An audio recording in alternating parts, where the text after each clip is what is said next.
Good morning, everybody. It is a crisp 7 o'clock in the morning and we have just arrived in Shimonoseki.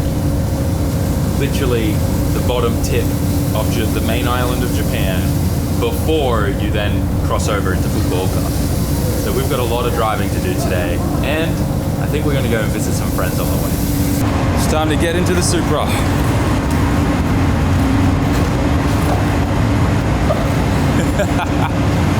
Oh man, this is so cool. They're opening the gate. Oh, the door, I don't really know what that is. I love that there's just a truck singly parked there in front of the door ready to rip. I can't even imagine how they crammed all these trailers in here so tight. Oh, we can see light. What an entire experience this has been. It's time to go. We're now going back into Japan. Well, technically not till we leave the port. Technically this is international land still.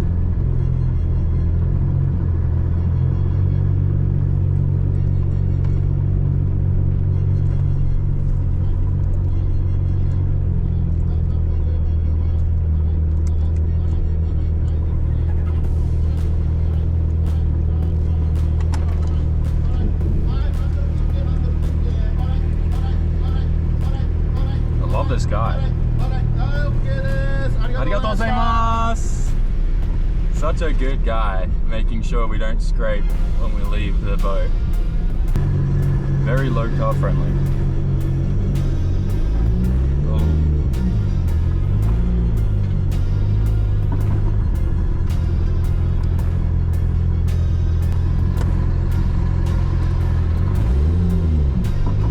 A few moments later. We are done with immigration, customs, and all the paperwork, and now we get to officially drive on Japanese land. Once we leave the port and go through the gate, we're good to go home. This is it. Once we leave here, we're out.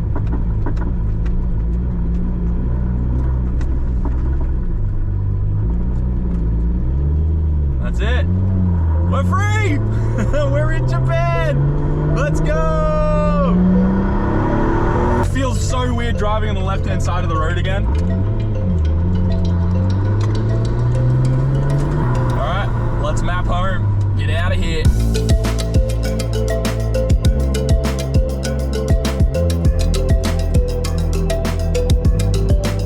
We have just arrived at our first PA stop. Made sure there was a Starbucks for some coffee and breakfast, and we need a fuel tank fill up real bad. I stretched it a bit, but we made it.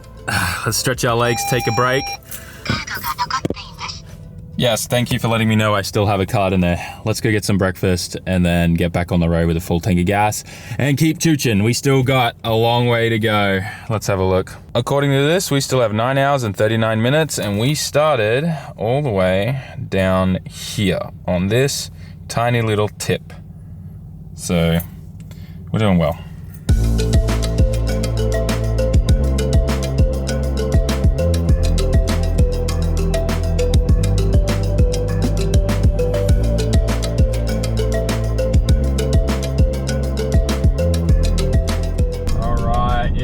For our first official stop on the way back. We are somewhere in the middle of Osaka. I guess, what is that place? Trial Motorsport or something? Official Recaro dealer? Interesting.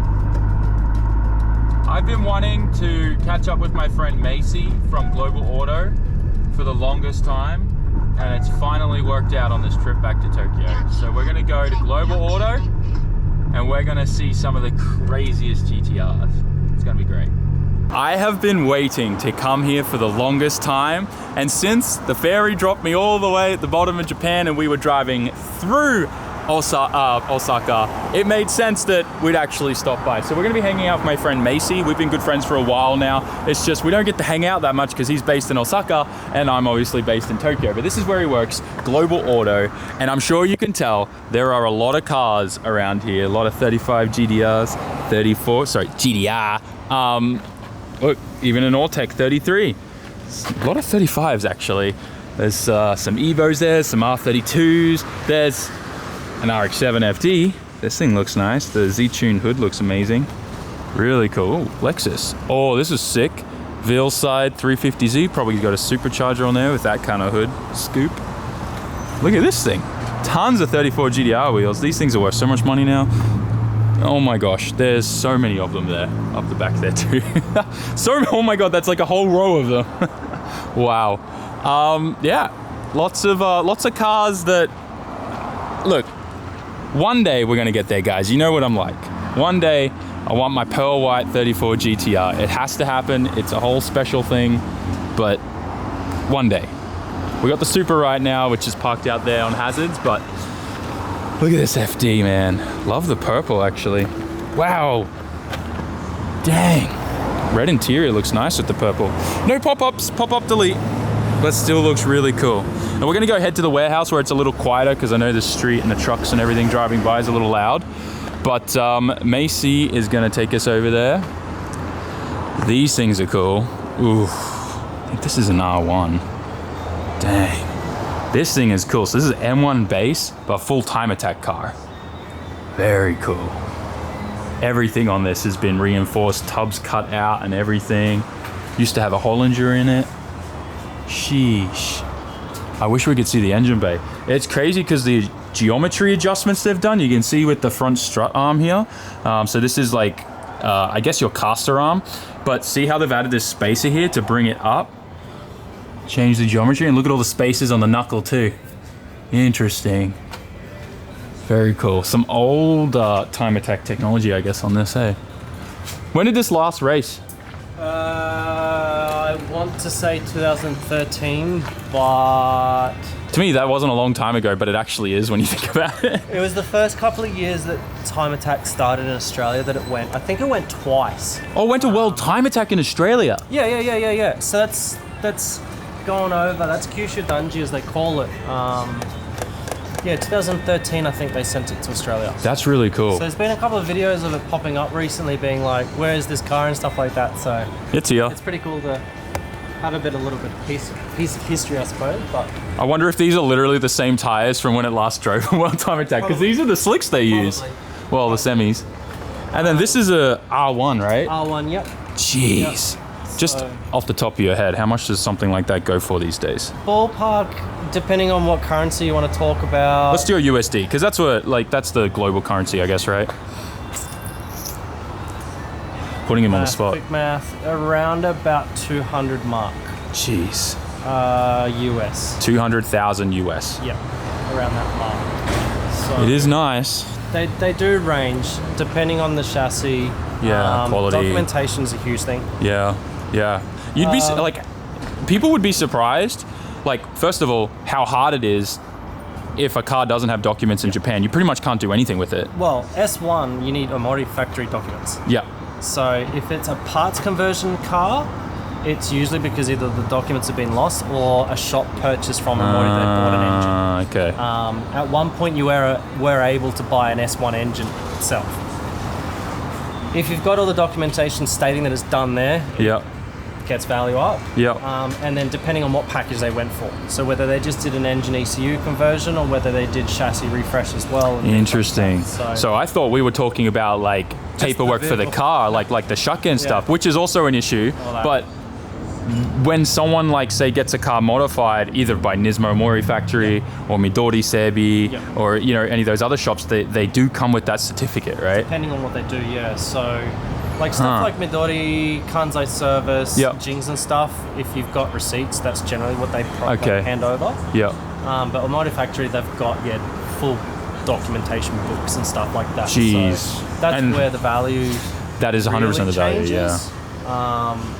And then mileage and condition of the car, whether it's a base grade, whether it's an earlier electrical, things like that. Yeah. So, really cool. Oh, by the way, guys, this is Mace. I've been on a couple of times. Yep. I think we did ours, didn't we? I think I think I spoke to you a little bit at ours meeting. You guys had some cool cars on display. Yep. Once again, we'll go this year. Not Nismo Festival though. It just got cancelled. It just got announced. Well, it's weird. They've said that it's cancellation, but then the actual document, like the official notice, is postponed. So we'll see what happens. Yeah. Is there anything here that you think is super cool that we should talk about? I mean, have a look at the cool R35. It's something different. It's an auto cell and demo car. I think with the current world that we're in, with wrapping cars and doing some really cool, crazy stuff. I think I remember seeing this at Auto Salon. This car is all hand done. It's paint too, right? Everything is paint. So even to the point where they've gone back and they've done the grinding. Oh yeah. So it's grinding, it's got metallic pearl blue in it, it's got bubbles, it's all done by hand. Wait, this is... It's not a sticker, it's all bubble. It's all legit like... That's super cool. Yeah. I love the plate too, the 1111. Yeah. If you know, you know. Damn. 35s are... Whoa, the mirrors! Yeah, the mirror covers are like custom, like hand etched. They're like a metal cover and then it's been pressed and etched as well. So just dude, my foot doesn't even fit under the side skirt. Yeah, sus. Just for the older stuff, like you used to go to Auto Salon in like 2008, 9, 10 and there'd be these drift cars with like these crazy attention to details. Stuff like this back in the old day. That's like why I think it's cool, is because it still has that Japan real gnarly attention to detail stuff. Yeah. I know some of the boys in the States are doing it now. There was one car at Final Bout recently that had like full flames over the whole car. Dude, some of the cars at Final Bout are so crazy. Yeah. So nice. Sick. That's awesome. Couldn't justify it, but... Do you think 35s will ever... I mean, they made so many, right? 2008, there was like 4,000 units or something like that. Yeah. So I just wonder, like, do you think we'll ever see like a craze for 35 GTRs like we've seen for the other models? Probably no, right? Like, we say this now, but look, who knows? The reality is they're released worldwide. Yeah. So as an Australian, you could go into a Nissan dealer and you could buy one from 2009 to 2004. Yeah. Americans, same deal. Same deal. So I just don't think there'll be demand for them anything like what we've seen with the Japanese-only models. Unless it's like this, where someone gets the opportunity to buy a special shop-built one. A cool demo car, a Phoenix demo car. Yeah. Things like that may have an international draw. And this Phoenix one's super cool because it has history with Keiichi Tsuchiya, right? Taniguchi, sorry. Yeah. So all of the RH9 events that we do, which is a shop kind of like battle between all of us, we'll do Super Lap.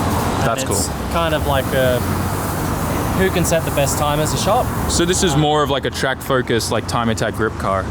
Within reason. So they actually have regulations like a gentleman's agreement in RH9. So this year last year we went to one make tire. So everybody has to run the same tire.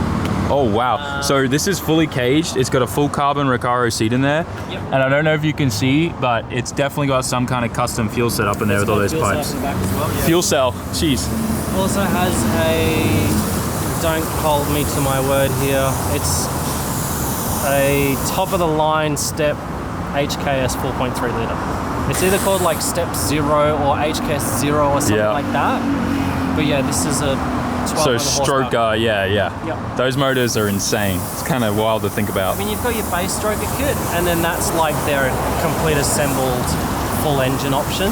Yeah, which is crazy money. Like, I think those engine packages are about the same price as what a 35 came out with. I think it was about 8 mil for the engine package. So, for those of you in the US, that's like probably around 60 grand. Yeah. Yep. Which you could buy these from the base model ones for around that money. Yep. Yeah, that's crazy to think about at that time. Yeah. I mean, this is well, we call it a Corkia late model base. So pretty decent sort of demo car to use as your base. No, it definitely is.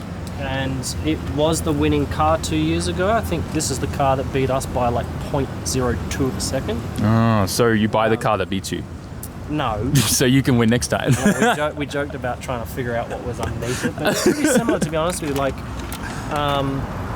like Phoenix does a lot of our customer cars for their tuning and stuff with the 35, so it's not like it's secret sort of like business. Yeah. I mean, the difference between ours and this one is like carbon doors. Yeah, okay. Ours has a full interior, this doesn't. So there's like ±0 on your weight and stuff like that. So what's the story with this thing? Because I see a NOS bottle in the back. Another auto cell and demo car. Field slide demo car. That's cool. That's not really NOS though, is it? Yeah, it was hooked up. Okay. And supercharged as well, hence the bowl. Yep, okay. I guess that. Supercharged with NOS, and I think it also had full air suspension as well at one point. That's cool. Don't Very ask me aggressive why it's kit. here, don't ask me what we're doing with it. It's just one of those cars that I think we purchased it from the previous owner with another vehicle as a package. Ah, okay. So Now you just kind of don't know what to do with it, but we'll figure something to do with it. Yeah. So Still though, it's a piece of history and it's very cool. yeah, every now and then we get cars like that that are demo cars have gone to private owners, and then private owners contact us saying, okay, I'm selling a vehicle, or it's in my way. Yeah. I don't want to do shucking anymore and things like that. Yeah, So, yeah. All right, well, let's go to the warehouse. Let's check out some other stuff. Oh my god. Is this like your spare parts hoard as well? spare parts warehouse and then inventory warehouse. It used to be the only warehouse that we had, but as we've grown, we've also grown out of warehouses. So we've now got 3 warehouses. Jeez. Wow, this is incredible. All parts are here, which we use to, you know, update cars, refresh cars, make sure that they're in a good quality condition to sell. But this is wild, dude. I'm just like looking at all the 34 GTR seats up the top there. yeah, and the shame is they're all pretty much damaged. Oh. Where it's to the point where you can't. Oh, use them wow. as a car. Sorry, I just realized how many cars are crammed in here. Yeah. Jeez. So the 34 on the lift back in the office, that's the floor up against the wall over there. Oh, the carbon floor for it. And the wings to the right, like a massive... Because that's custom made for it, right? Yeah, Voltex did a full custom aero kit for that. Oh my gosh, look at the line of these seats. Yeah, it's a pain.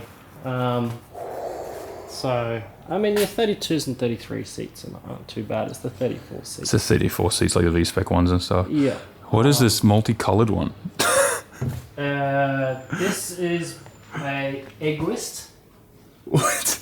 Oh, wait, the seat or this? Yeah, the seat. Oh, no, that's just towel wrap. Oh, that's just towel wrap? I was like, what kind of seat seat is that? It's just wrapped so that it protects it a bit. But Dude, I thought you were meaning that's this, fun. like the pearl white. No, the pearl white's beautiful. with Oh the my pink gosh. interior. Oh, wait, is it pink? Yeah, so they did an anniversary edition called Egoist. Egoist. Where you could get like a plus alpha option package Okay. for interior and stuff. So that's one of, I think they only did about 70 cars, 90 cars, something super small. See, stuff like that, I feel like because they did limited edition runs of things like that, that's going to be worth money. Later on, maybe. So there was something like, when we first we had one a couple of months ago, and then we got a second one in. It's one of those weird cycles where you, when you get something and then you sell it, all of a sudden more pops up. Bummer. We had a purple one with a black Alcantara interior, I think. That's it was. cool. And when we got that, and I sort of looked into it, and the first chassis was sold to India. For one of the royalty people. Oh my Someone gosh. super high sort of like status there. And they did a couple more. So there was something like 20 vehicles overseas and like 40 or 30 or something Japan local. Makes sense. So Dude, the box is just full of rear tails and stuff. yeah, there's different sort of things. I mean, it's This is a real Japan shop vibe. yeah, It does have the green floors. yeah, chaos. Green floors, blue like poles. So cool. There's just like Ray's wheels boxes, Recaro boxes, Blitz boxes, HKS boxes, Nismo's boxes, ATS clutch boxes. It's an organized chaos. So there's interior stuff. It's probably like 10 grand worth of cats there. That's all shucking stuff, man. So the boys come in here when they're doing shucking and grab. Like we've got a couple of like aftermarket kits with documents that we can use. Yeah, I've got a couple of those at my shop now too because you need it. Yeah, the odd customer will come in and say, Oh yeah, look at all the V-spec black seats and stuff up there. Fenders. So you were telling me, I guess this is the pearl white 34. That's a pearl white V-spec 2 with a HKS 2.8. Okay, and wow. its settings and maintenance history is with Mindori Savvy. Oh my gosh. So that's big money. If we can get to it through whatever sea of parts we need to get to. Has things like, you know, the full Nismo Aero and Z-Tune and bumper and Is this available at the moment? It is. It's been available. It's in that sort of difficult year of unable to be exported, but it's one of those cars where it's definitely worth waiting for. Gosh. Just nice, good quality. Beautiful, dude. So. How much does this sell for? What's your sale price? Around about the 170, 180 mark vehicle. US? US, yeah. Wow. So. Beautiful. I mean, look. I mean, isn't that tower strut brace just worth like 9 Mine's by one, itself? Yeah. Yeah, there's some really nice parts in this, and Dude, I've never. It's just a nice complete package. Yeah, like. everything's so nice. Like, okay, so these are like the nuts essentially for the studs that come through for the wishbone upper arm suspension, and it still has its original zinc coating on it. Like stuff like that. I mean, obviously you can see the zinc coating on the radiator supports too. I don't want to touch anything. This thing's so nice. It looks incredible, dude. It looks very like stock and unmolested for something that has Midori Sebi like maintained HKS 2.8 in there. That looks incredible. I mean, I think the biggest thing is like your Japan shops, they do stay within the Shucken restrictions when they're building cars for customers. They do, yeah. And that's why sometimes it's very expensive. That's why it's expensive, but it's at the same time, it's why we only have 600 or 700 horsepower cars in Japan, is because you go and buy an HKS kit, it will be capped around that mark, but it will pass Shucken. Yeah, it's also why 3-litre RBs don't really exist in Japan, because no one wanted to go into the 3-litre category because of the road tax and the Shucken stuff, right? Yep. So a lot of people, when they're like, oh yeah, I want to build a 3-litre, but I want to use a 26 block because it's stamped at 26 blocks and they're paying tax for a 2.6 litre. Have you driven the new HKS 3-litre? No, I haven't. With the 2-piece screw-on piston, it freaks me out. But dude, it's amazing. It seems cool. It drives so nice. So nice. I need to experience it. But like this has got some new technology on there because it has 35 GTR airflow meters in there. Yeah. Very cool. I mean, that's probably, to be honest with you, 5-year-old technology. Most newer stuff. I mean, it's got a remapped ECU by Midori instead of like a standalone. Yeah. Haltech or Lincoln stuff like that. One day I'll come see you for something like this. This is a stunning car. This is probably still my favorite car within our inventory. Like, I'm a sucker for pearl white. Tunes. We've got 400Rs, we've got NERS, we've got this and that. For some reason, this car just is. That's a nice one. It is a nice one. It's a nice balance of. No, I love it. It's got the pearl white. It's got some Z-Tune parts. Still spice it up. It's the later model, so it's the newer one. Yep. And it's got a 2.8, and it's been done really tastefully. I'd buy this. Yeah, you and me both. Mm-hmm. One day. Other things that we've got. Dude, just titanium front pipes everywhere. Another late model. I mean, this is a base grade, but has a full S1 conversion. Yeah, this thing looks beautiful. Love the LMGTs as well. AP Racing brakes. Look how nice this is, guys. S1 is definitely a flex.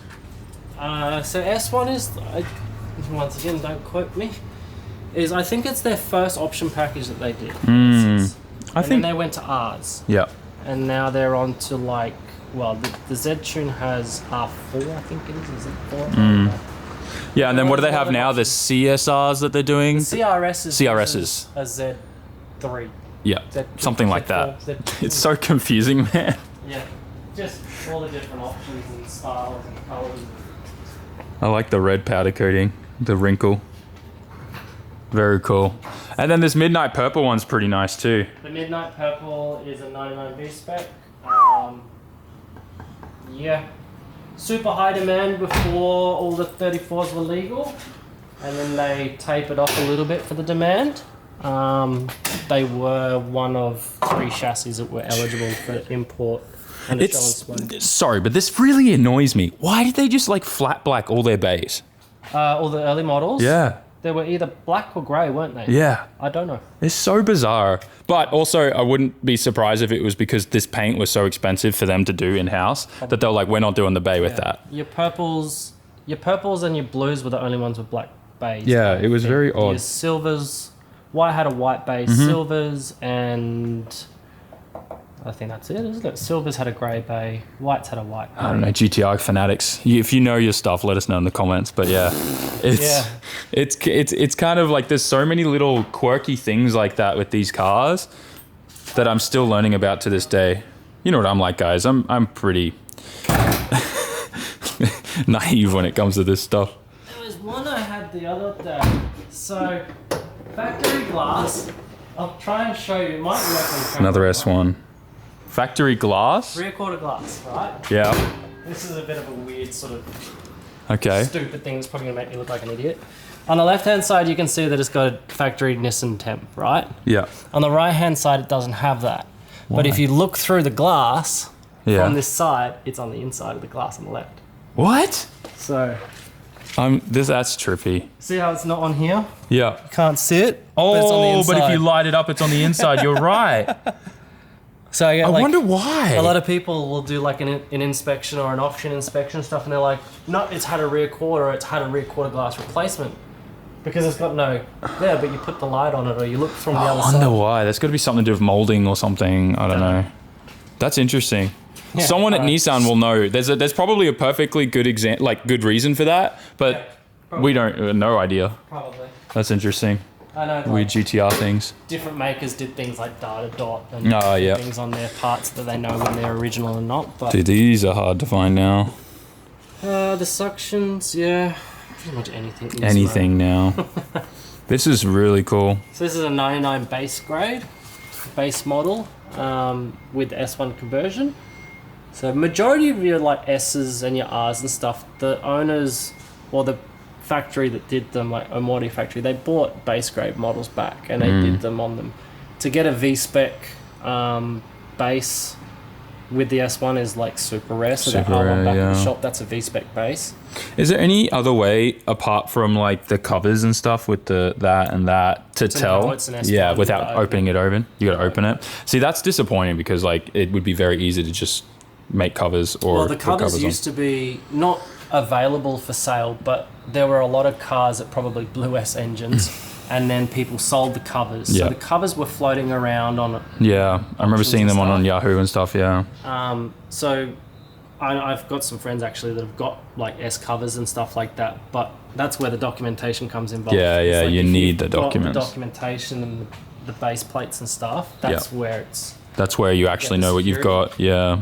Because then it actually has, the documentation generally has the engine number on it too from the block. Possibly. I can't remember. You'd hope it does anyways. You get your dates and your plaque numbers and stuff, so that'll be on your documentation as well. That's cool. And then like, so for example, this car, the documentation states all the way down to what valve stem seals and stuff. Oh, that's cool. That's really cool. Like we've got this massive list on our website for the like listing of just this is what was done part of the S1 package. So that's cool, dude. Wow. Well, I think we've probably seen some of the cool toys, and I know what that's from.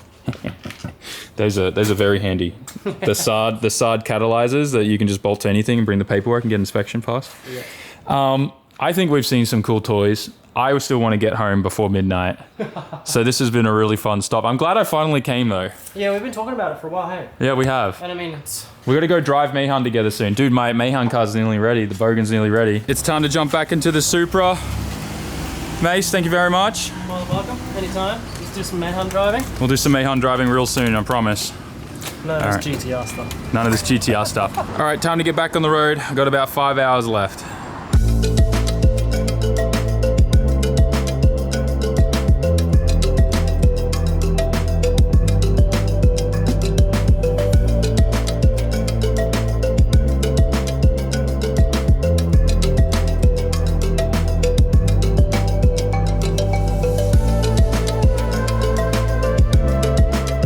Just arrived at our second PA, and we are definitely due for gas.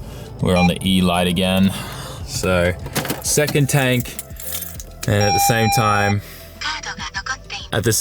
I definitely need a coffee. We have about 3.5 to 4 hours left of the drive. I think we've done really, really well. We're gonna get back to the shop at pretty much right on midnight, maybe a little like just before. I think we've done really, really well with our stop, hanging out with Macy for a bit and stuff like that. But all we need to do now is get through this last stretch, get a bunch of snacks, stay awake, keep munching. I usually find when I'm like eating snacks like non-stop, just keep munching. That'll keep me awake and not sleepy for long drives. But yeah, it's definitely been a mammoth of a drive. Anyways, let's finish it up.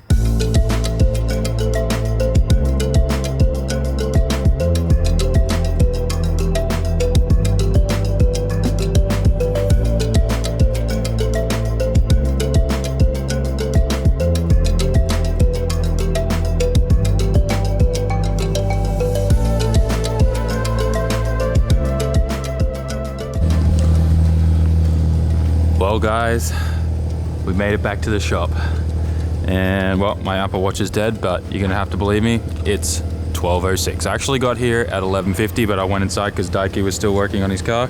As you can see, 12:07 now. I'm jumping in the K-van and heading home. Like, comment, share, subscribe. Can't wait to go home. See you go in May. Let me know if you want to see more road trip. Let me know if you want to see more road trip content. I'll see you in the next one. Peace.